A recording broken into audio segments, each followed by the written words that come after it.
Some legacies are carved in stone, but others, they live on in the work they inspire. Today, we're diving into the story of an organization in Ghana that was born from one man's lifelong dedication to his community. It's a powerful story of how a personal impact can echo decades later. So, this is the USTAZ Salman organization, or USO for short. It officially got started in 2023 with a really clear two-part mission: charity and education. The goal here isn't just about providing aid, but about fundamentally changing lives by closing educational gaps and supporting the community's most vulnerable people. And this quote right here, it gets straight to the heart of it. The USO isn't just another nonprofit. It's a continuation. It's a promise to keep a specific person's spirit of service alive. So you can tell right away, this mission has incredibly deep personal roots. Which really brings us to the central question we're exploring. How does the memory of one person become the actual blueprint for an entire organization? An organization designed to create real, lasting, positive change for a new generation.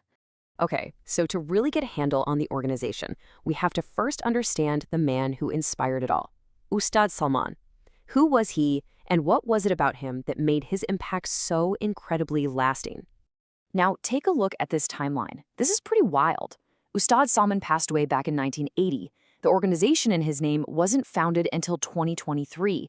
That's more than 40 years later. Just think about that for a second. That huge gap tells you everything you need to know about the kind of influence he had. It wasn't fleeting. It was so permanent that it inspired action decades after he was gone. So how did he do it? How did he build such an incredible legacy? Well, he wasn't just a resident, he was a true cornerstone of his community. As a head teacher, sure, he shaped young minds, but his influence went so much further. He was the person people trusted to mediate disputes, the mentor who actually inspired his own students to become teachers, and a leader who was involved in pretty much every part of community life. But, inspiration is one thing. Building a sustainable organization is a whole other ballgame.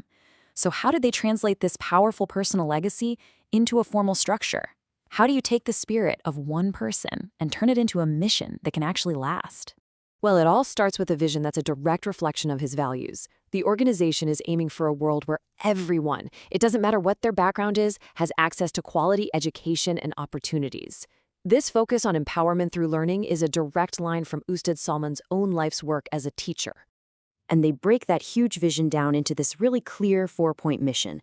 Notice how it's not just about giving aid. It's a holistic approach, right? You've got promoting education, providing essential support, empowering people with practical skills, and then engaging the entire community to create change that sticks. Okay, so that's the mission on paper. But how does that actually look on the ground? How does it translate into real, concrete action? For starters, they don't operate in a vacuum. The USO's whole strategy is built on collaboration. By partnering up with local schools, leaders, and other organizations, they make sure their efforts are perfectly aligned with what the community actually needs. It's all about using that local expertise to get the biggest impact. And this is crucial. They get that there's no one-size-fits-all solution. Their programs are designed to be flexible and responsive. So that might mean improving a school's infrastructure in one area or setting up nutrition programs in another. It's all about tackling the specific, unique challenges each community is facing. And their work goes even beyond direct aid. The organization also advocates for systemic change. They're out there pushing for better policies, for more investment in education and social welfare. This is the long game, creating an impact that's going to outlive any single program. So all of this work, the partnerships, the tailored programs, the advocacy, it's all aimed at a really specific goal: serving the most vulnerable members of the community. Yeah, the organization is crystal clear about who they are there to serve. Their primary focus is on orphans and those struggling with poverty, the individuals and families who are facing the biggest challenges and have the fewest resources to fall back on. And the support they provide is just incredibly comprehensive. It's that holistic approach again, covering 4 key areas: educational support like scholarships and supplies, basic needs like food and shelter, access to healthcare, and long-term empowerment through skills development and vocational training. Now, an operation this ambitious can't run on its own. The organization's entire mission is powered by the generosity and support of other people who believe in what they're doing. Their funding model is really interesting. It's rooted in the principle of tzedakah, which means voluntary charity. So this isn't about corporate funding or big government grants. It's a community-powered financial backbone built on the generosity of individuals.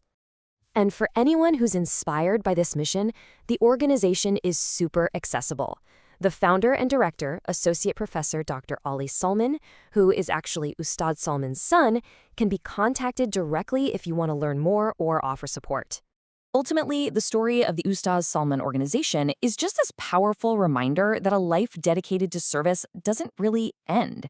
It can ripple out through generations, inspiring action long after we're gone. Which kind of leaves us with one final crucial question. What legacy are we building today that others might feel compelled to continue 40 years from now?